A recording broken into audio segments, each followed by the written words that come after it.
We're going to introduce her, and I'm going to call Cindy up, and she's going to say a few words.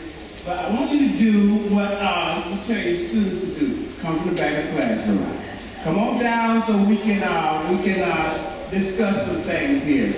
Now, you're doing things that you would not allow your kids to do. Sit in the back of the class. You want them up so they can hear what you're talking about. Well, we're the same way. Okay? Thank you.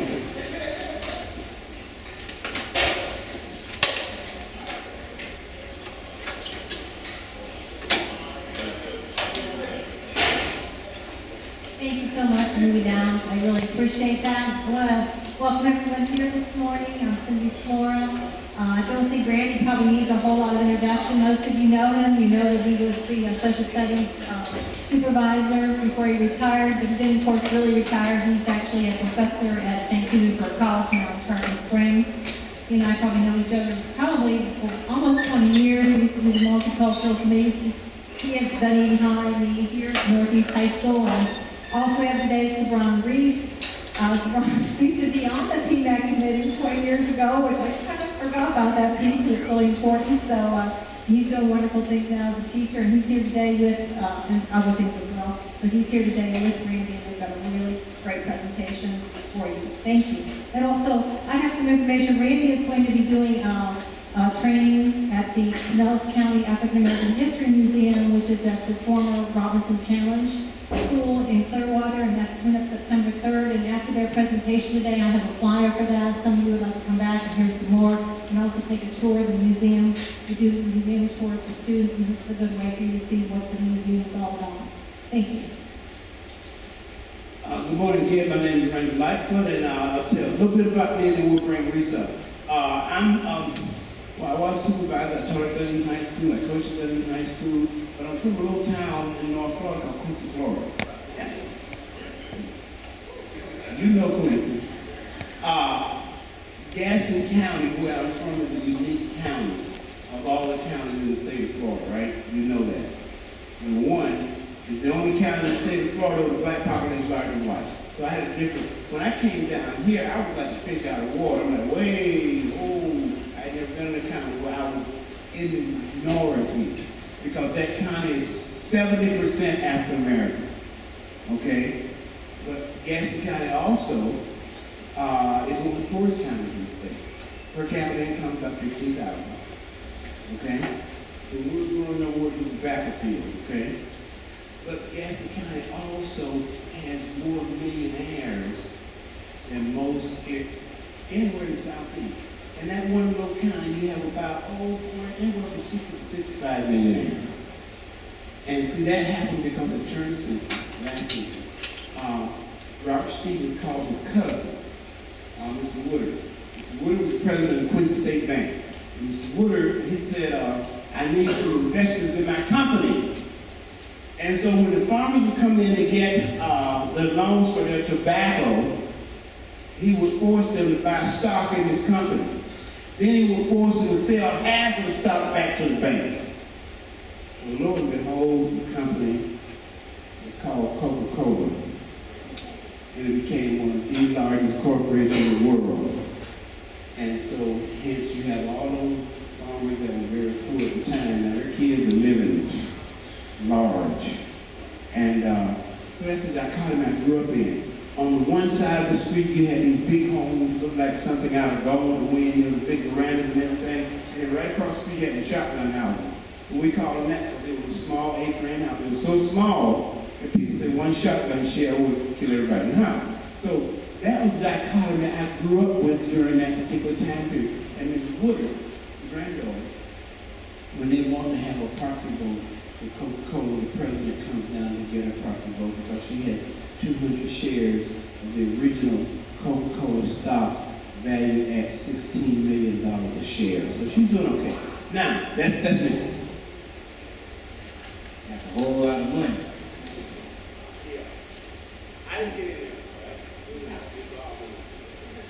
All right. You got one response. What you don't know is you've just been tested. And when your kids come into the classroom and they say that, you will will have to be able to respond appropriately. And if you don't, you will find out quickly that you're on the outside of the inside joke. My name is Reese, Coach Reese. I am a PE coach, 74th Street Elementary. I also coach football, flag and PE at Northeast Bandits, track coach, any other type of coach. I have 4 boys, so I'm a dad coach. Everything dealing with some type of physical activity, I'm about it. In reference to this year, I've been African American for about 33 years now, and so have a little experience about how we should teach our young African American youth. And so, I'm going to do my favor to you by actually showing you how you can be on the inside of the inside joke. When I said the phrase, all right, all right, all right. It comes from a comedy stand-up named Kevin Hart. And I'm going to give you a couple of clips of this comedy show. And you're going to have to pay attention to 3 different segments. And if you understand this, or you don't even have to understand it, but if you respond when kids say it, you actually have them hooked. And then you will be able to teach them. So pay attention. And listen. And don't be surprised either.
So, when you hear phrases such as, you want to go night-night, or all right, or say it with your chest, this is where it comes from, all right?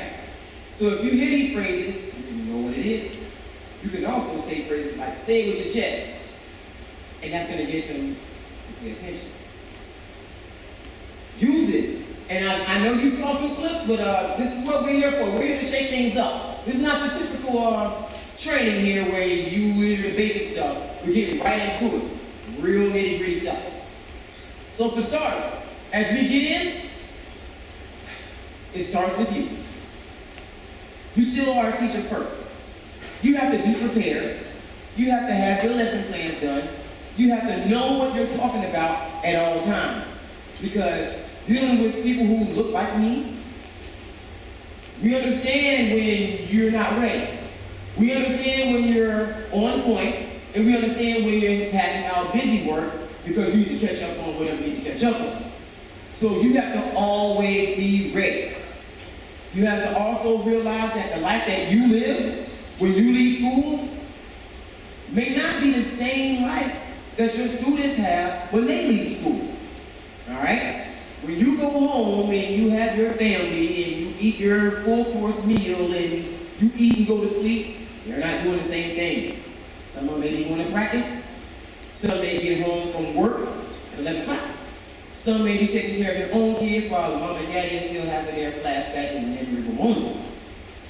But let it be known, understand your kids, understand that they don't live the same life you do, and understand that if you can understand them, they will pay attention to you and you will be able to teach effectively. And going into actually that school culture, you're going to pass it around and you're going to break it down even further. Now, we're talking about African Americans, obviously, and we're going to talk a little bit more about the male. And the reason I'm going to do that is that when I was supervisor, I was at a conference, ASCD conference, out of Los Angeles. And they were doing a presentation. One of them had about African American males and graduation, that kind of thing. So I said, that sounds interesting. I work with kids all the time. Anyway, African American males seem to be having some problems in the classroom. Let me go to that session. I walked in, and the presenter was saying, we've done the SHOT Foundation. We did our research on all 50 states, and I want to tell you about Pinellas County, Florida. They have the worst graduation rate for African American males in the entire country. And here I'm walking in, and everybody looked at me because they had Randy Lightfoot, Pinellas County, Florida. And I'm like, I said, whoa, wait a minute. I said, that can't be right. In the whole country? I said, wait a minute now, we got Alabama, Mississippi. And you telling us that we're the worst in the whole country? Yes, that's from our data that we got from graduation rates. That was about 8 years ago. When I heard that, I said, look, you need to give me the report. I want it in my hand. So he gave me 100 copies of the report. And I brought it back here and gave it to all the principals, the superintendent, and everything. I said, look, we need to do something about this. Well, after 8 years, it seems like we still have the same problem we had before, connecting with those kids and understanding the background and culture in which they come from. Now, let me say this very quickly here. Can't teach that you fear. And human nature is this way. You fear what you don't understand.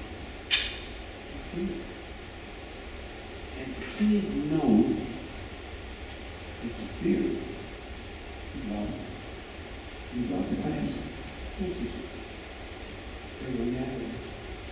See, it's like the same kind of thing happened to me when I was on my way to work.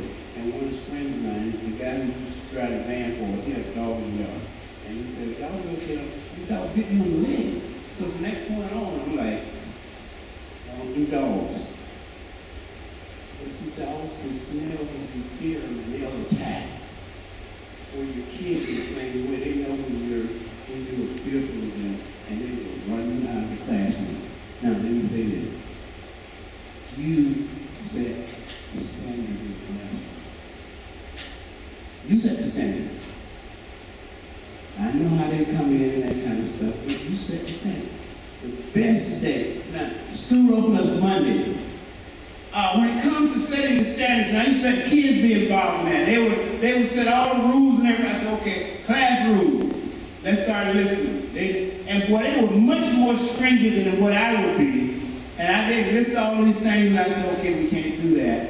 And I said, this is against the law. And I lose my job if I do that one. So then we get down to 4 or 5. And then when we got to those, when they screwed up, I said, wait a minute, didn't you do, that's number 5. You put that up there. They were involved, engaged in the process of making it, so they have ownership of it. They have ownership of it. But you set the standard. When school opens up Monday, research has told us this.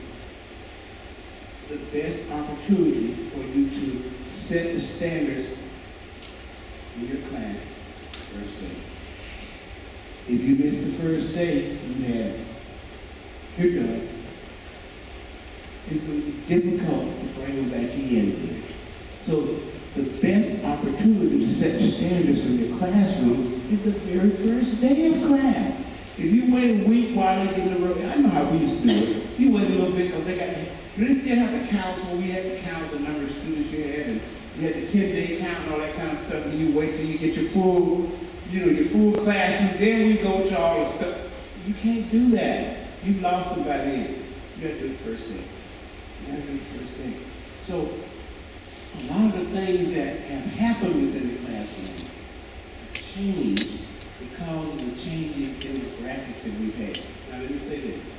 We have always had diversity within our classroom, haven't we? Always. It might not have been recognized, the way that it is today, but it's always been there. But the thing now is that it has changed so much that we can't connect with it sometimes. When I left Dunedin High School and I went there, I was a supervisor, I came back a few years later to do the training with them.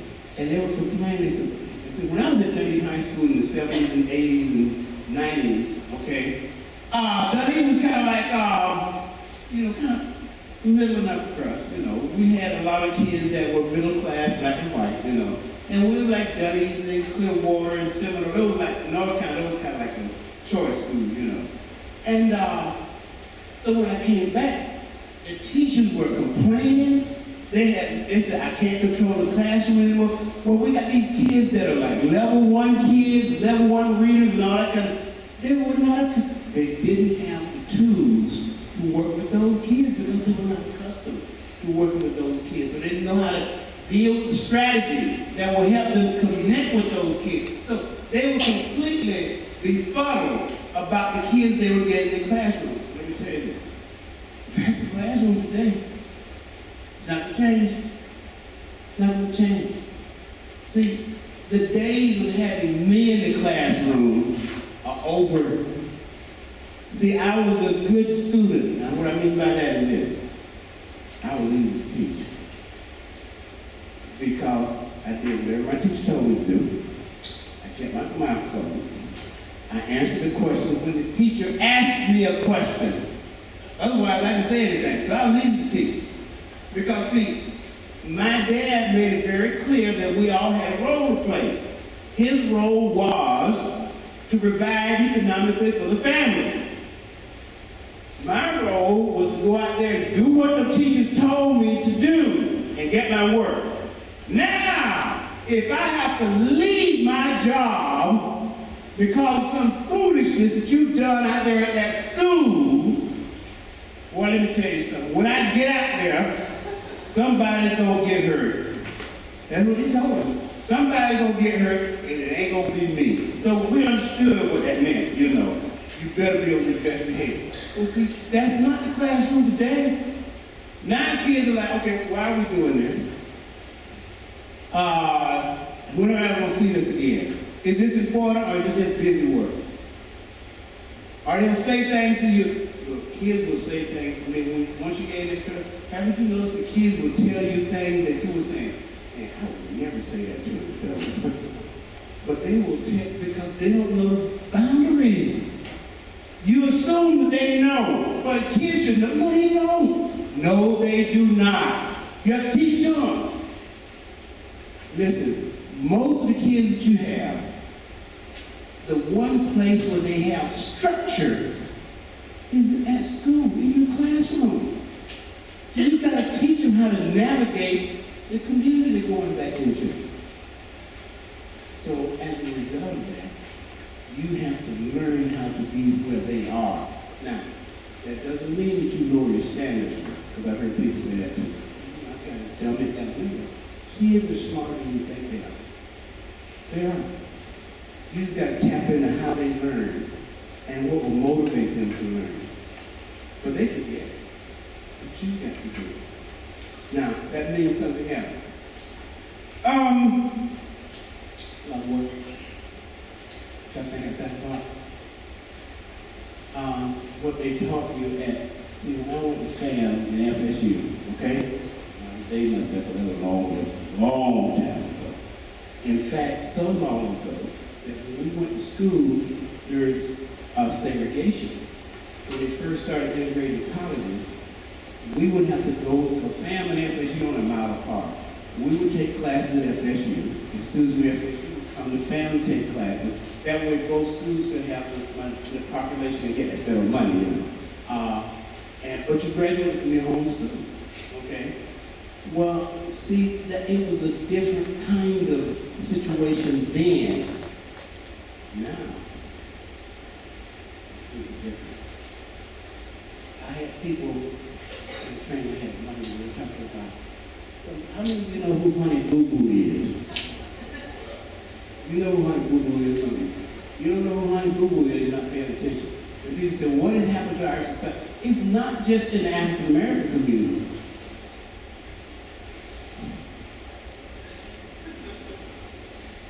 That's what we glorify now. That's what kids see. And in the era of social networking, that's what's popular now. I didn't say it was right. I'm just saying that's what's popular. That's how they make money. Now, let me say this. Kids are not dumb. They're going to gravitate to the thing they think they can make money out of. And if that's the behavior that seems to be popular and will make money, that's where they're going to go. But you have to understand the culture in which they're in. Now, Reese is going to give you a little quiz now to see where you are in terms of understanding the vernacular and environment of the students that walk into your classroom. Reese? We're going to do a little activity. It's where you get involved. And let's have some words on the board. And these words are going to be relative to what you're going to hear your students say when they come to your classroom. If you don't know, you're going to learn today.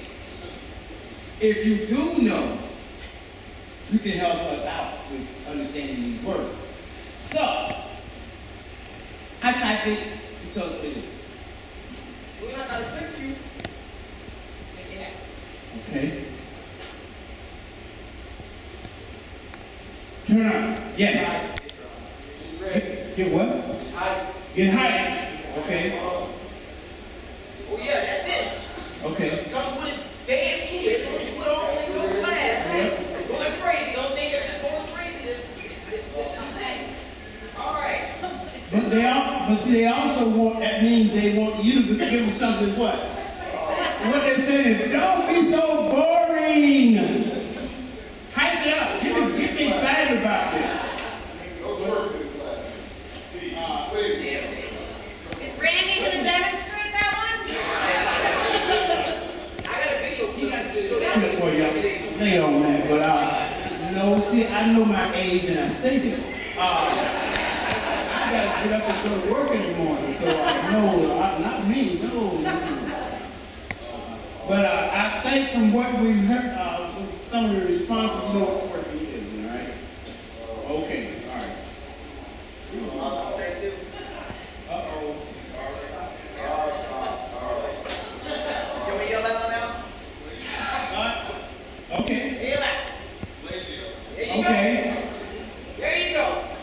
If you can't remember that, you know Monica. I remember Monica. We went to see. Go from there. All right. I got one more for you. You see this on some t-shirts.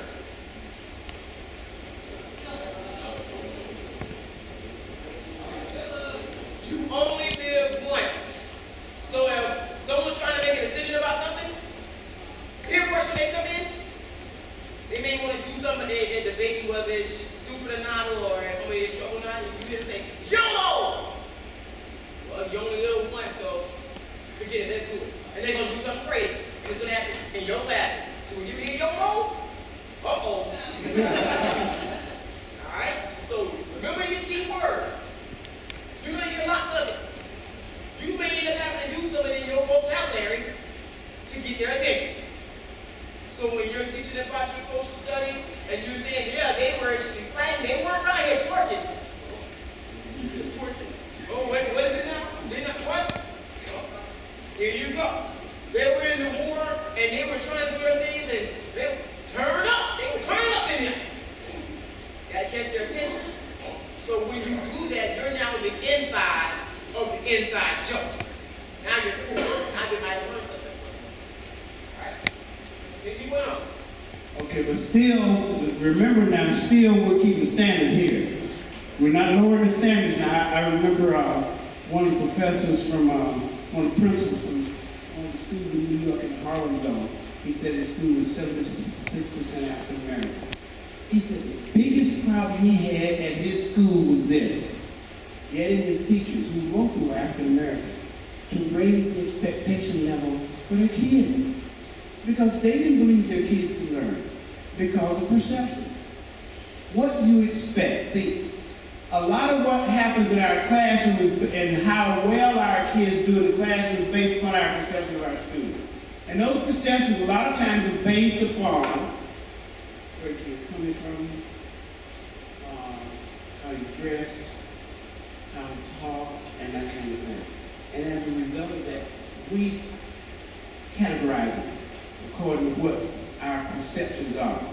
And what we found in research is that teachers usually now, not everybody, but usually, they either overestimate or underestimate the academic abilities of their students. And a lot of times based on these things. And people say, well, I don't have those, they should do. Yes, you do. Do we have biases? Yes. And people say, no, I don't have any biases. I don't see color in the classroom. I just teach them. Please. I know what you need. I know exactly what you need. You need, I'm going to give every one of my students the opportunity to shine, right? That's what you need. But for me, it doesn't come across that way. Because if you don't see color, I guess I must have disappeared. Now, that's not what you mean. That's how the kids take it. So perception is reality. So when you say, I know what you mean, don't say that. Because your kids of color, they bristle when you say, I don't see color in my classroom. Uh-oh. Do you mean I'm not here? So, tiny little things like that can make a difference. You know. And in France, and Mayo study that was done in 1976, and they talked about communication between people of color and whites. And when we're talking, I'm looking at you, and you're talking to me, and we're conversing. Then when you start to talk, I do this. Oops. And I heard teachers send kids in the office because they said, you look at me when I'm talking to you. He's disrespecting me. He's looking away. No, not. It's a cultural thing. In the African American community, to show that we clearly want to hear what you say, we turn our good ear to you to hear what you're saying. And people misinterpret that. So you look at me, when I'm talking, why are you turning your head? Why are you doing that to me? You have to understand the culture and the background that teach you're working with. And different cultural experiences, basically what you're saying. They have different cultural experiences. Because of the background of moving one quick summary, you talk about social interaction. I was at a pitch camp in high school, and I was talking to the basketball coach. I was taking one of the kids home, and he was waiting while I was talking to the basketball coach. And then after a few minutes, he came and he said, Coach, why are these people bringing all these yellow jugs out here? I thought he was joking, you know. He said, why do these people have all these yellow jugs? I said, what? He said, see, that guy's got a yellow jug. I said, a yellow jug off of the code for food. And then the scales came up my eyes, and the kid said, well, no one in our neighborhood has food. I was absolutely, because I thought, poor boy from Quincy, Florida, I mean, you know, if I can get, you know, then anybody, you'd be amazed at what you think your kids know and what they have. So that just kind of lifted the scales for me when he said, he was talking about the yellow jugs, and I had no idea what the kid was talking about. To me, it was like, I have a pool, so, you know, what? He said, but no one in our neighborhood has a pool. I've never seen that before. So we have to be careful about assuming that they experience what? Some of the same things that we've experienced. So a lot of the things you talk about, and you just take for granted that, well, they should know this. Let me tell you, they don't. They don't. You'll be amazed that I have kids in our leadership program, okay, that have never been outside of Pinellas County. Never. Our trip, we take them to Atlanta. That was the first time the kid ever been outside of Pinellas. I'm like, what? You live right here. When you go to town, you've never been to town. What? I was stunned. Never been to town. So you have to be careful about this. This learning is teaching the kids too. I never will forget when we were on Morehouse campus. We were in the president's cafeteria. And the guys had their white jackets on, and they were serving us and everything. It was a great thing for the kids. And so one of the kids, he ran out of tea. So he said, hey, I want some tea. I said, wait a minute. Calm down. I said, see those guys in the white jacket? Yeah, that's good. You see, I said, you don't have to say anything. When he sees that your glass is empty, he'll come over and say, he'd never had that. I've had kids who never had a baked potato. I think at Quincy's restaurant, they had baked potato. They never had one. He said, when our family, we have 8 kids in the family, so we only have mashed potatoes. Because baked potatoes, you get one for each person, that's expensive. So he said, he never had. I thought he was joking. He said, no, I've never had a baked potato. The guy sit there, he know what to do. So be careful about those kinds of things. Because of the social network. Reese, where are you, Reese? You've seen Reese in your classroom, haven't you? Turn around, Reese, so they can get the full picture. Now, the one thing that we know about this is when he's dressed like that, someone from my generation, boy, I just want to run up there and just pull the pants up. You can't do that nowadays. When you get hurt now, don't do that kind of stuff. But this is Patrick that came to my classroom. I was teaching psychology at Gully High School. And psychology is one of those kind of classes that, you know how it is with psychology. Kids that couldn't place anywhere else, send down to coach psychology. You know, I was a catch-all for all the class of kids that they couldn't fill out. They had too many, put them in psychology. So the kid came walking in my room just like this, had his hat turned sideways. And the first word he said to me, walked into my desk and he said this. They told me I had to come to your class. Just like that. I'm like, wait a minute, time out. I said, you need to go back and, I said, because you can't stay in my class. Not like that. You know what? He became one of the best students I ever had. In fact, he graduated from Morehouse University.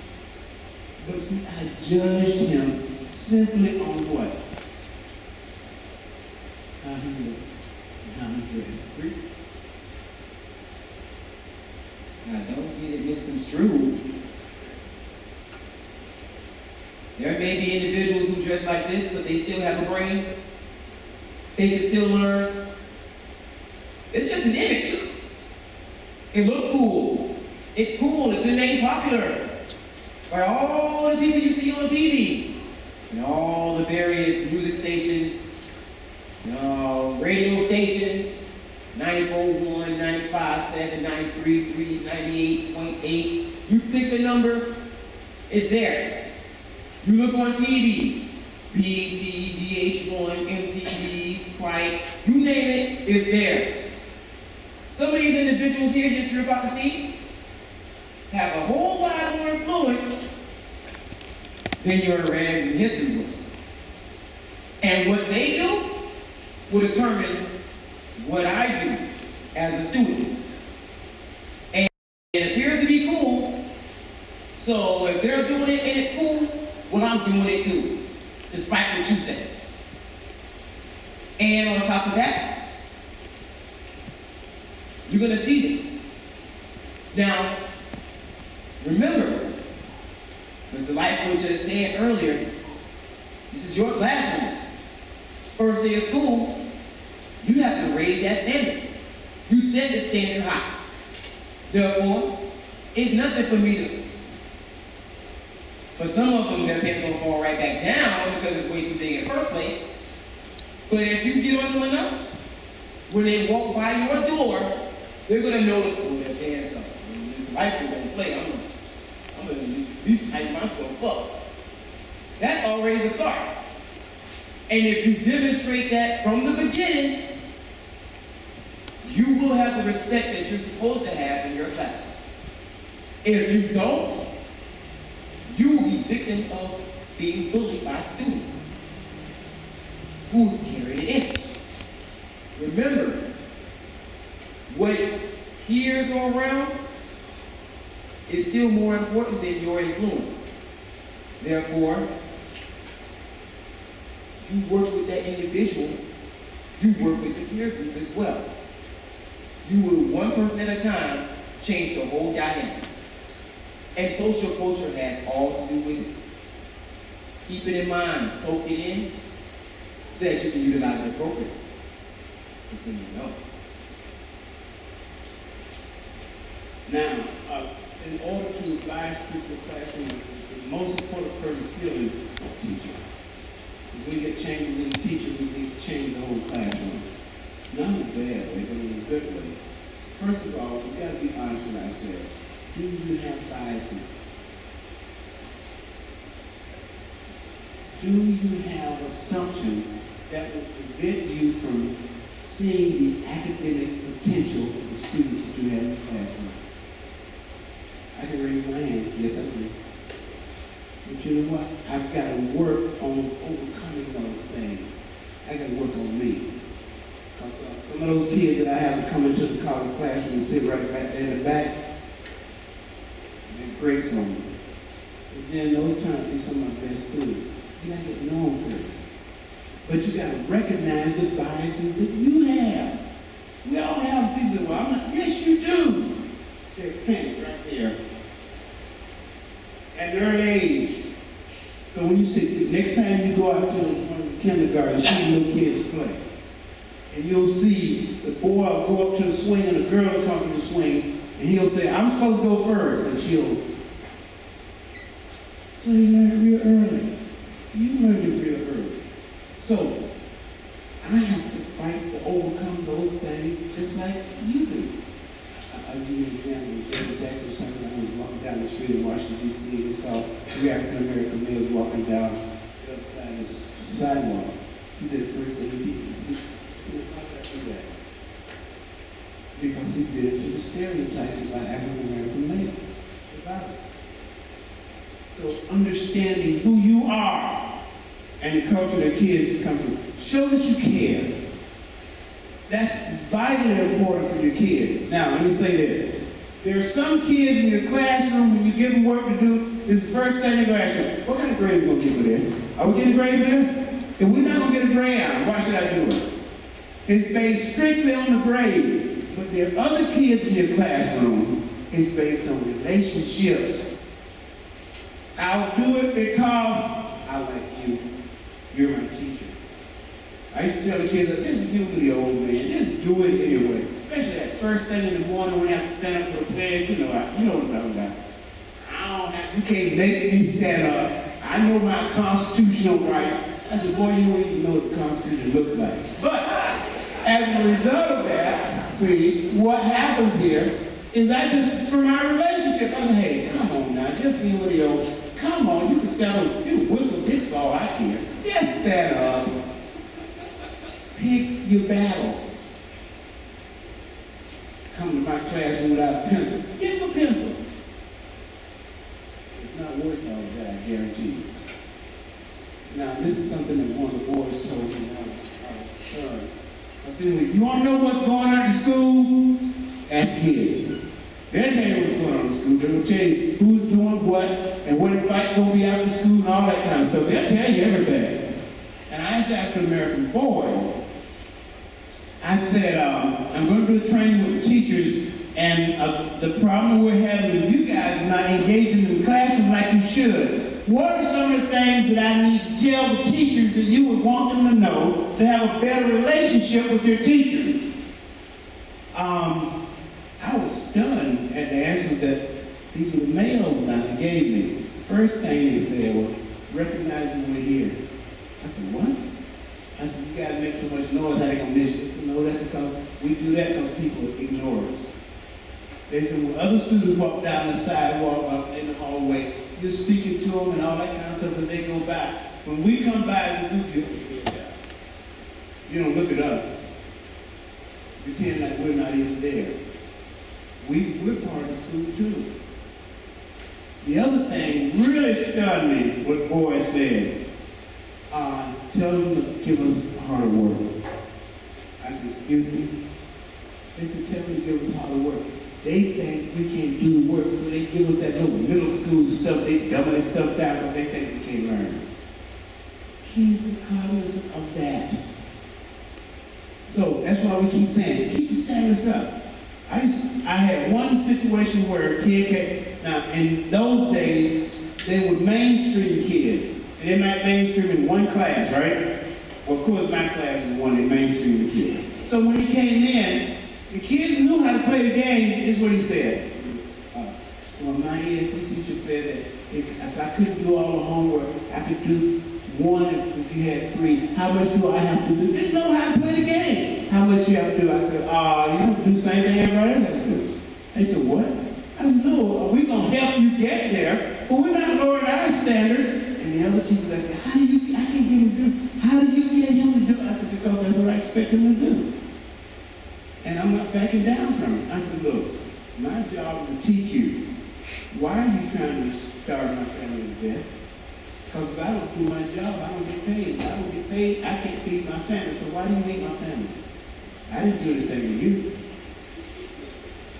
When you do it that way, it's amazing how it works when you do it that particular way. Let me give you something.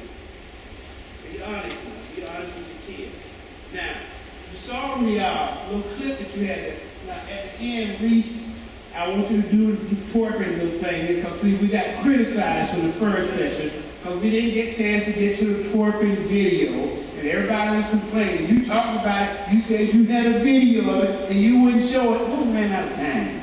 So, Reese, before you leave, make sure they see the twerking video, okay? All right, now, the next thing here is make sure that, now, you saw the Kevin Hart and some of the language they use.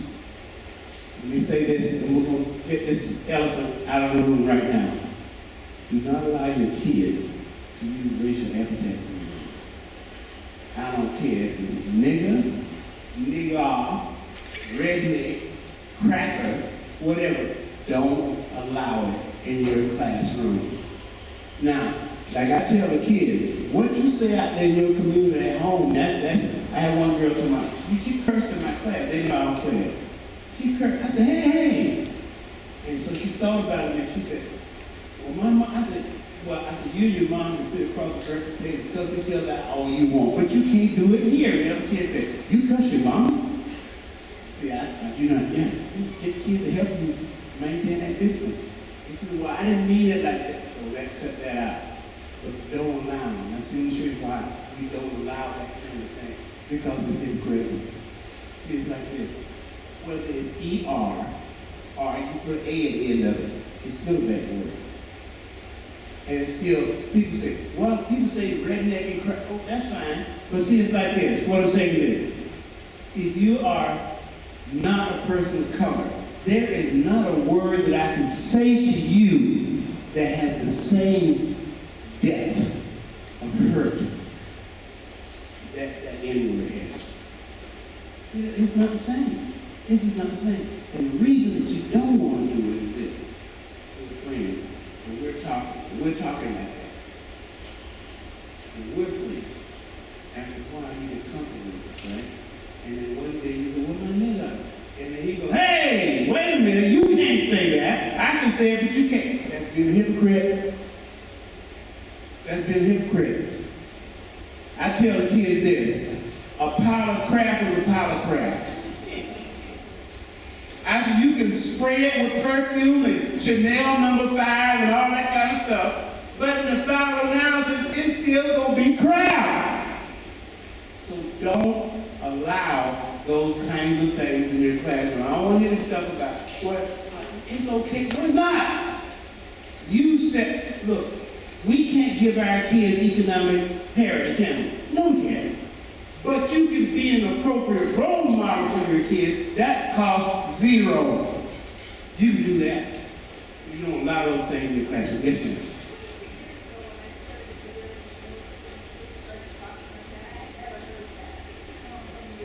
Mm-hmm.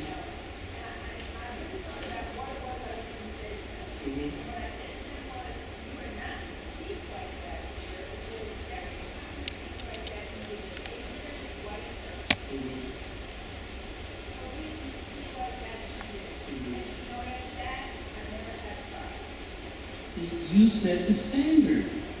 Like I said, you set the standard. Let them come up to the standard. Now, the main thing is this: teach them. Don't assume, teach them. Because we assume that they know and they don't. Parents are key. Call your parents. Don't wait till because you know when you call them late, your parents on the phone, what's the first thing they say? Well, what do you do now? So that seems like don't call them again. Call them and say, I'm your son-in-law's teacher. I just want to let you know that you're going to be in my class. I expect a lot out of him this year. First thing the parent will say is, he didn't do anything?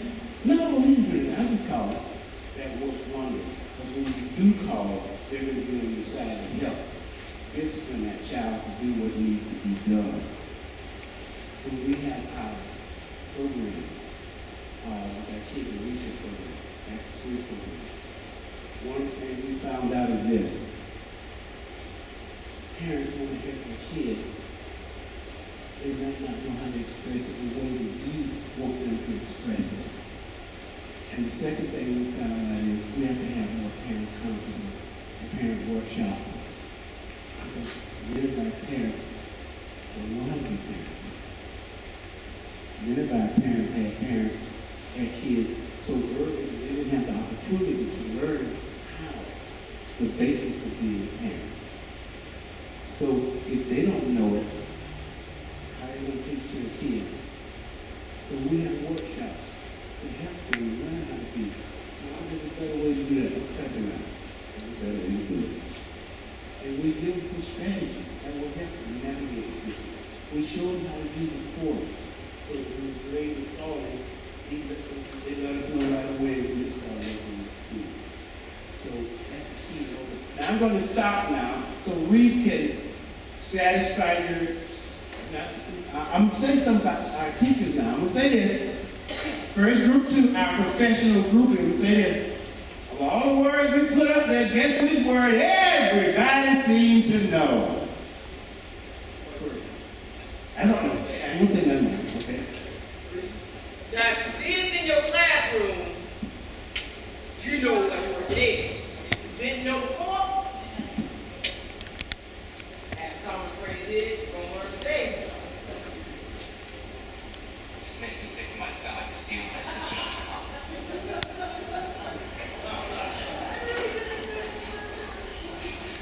I'm addicted to twerking.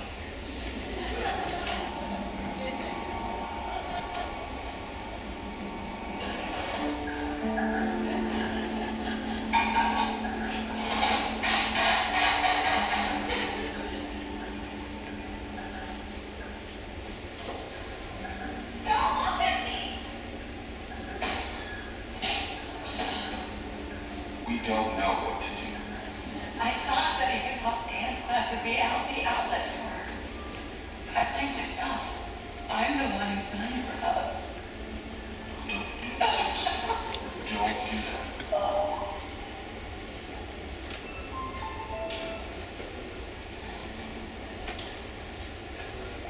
Please,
You would think it was going to be somebody else. But look, you see in your classroom, that's what working is. And with that, note, when you understand where your students are coming from, when you understand some of the vernacular words that are said, when you understand the home life in which they come from, when you get past the fact that the normal life you had as a child is not the same life that they have in their childhood right now, when you get past the stereotypes and acting upon the stereotypes that you have amongst these individuals, you will get down to the bare bones of it. And when you get down to the bare bones of it, you will learn yourself. They will learn as well. You will be able to teach effectively, and you will be able to reach those who need to be reached. Once you teach, and you get to the point where you can teach, if you've lost your zeal for teaching because of whatever factors, this in itself, learning what you've learned today, can increase that zeal. Because when the kids' eyes open up like this, like, oh, I get it. When last week they weren't paying attention at all, that's a reflection on you. And when you take it upon yourself to make that reflection grow, your job is being accomplished. Mr. Life, do you have any final words? Thank you for your time and your attention.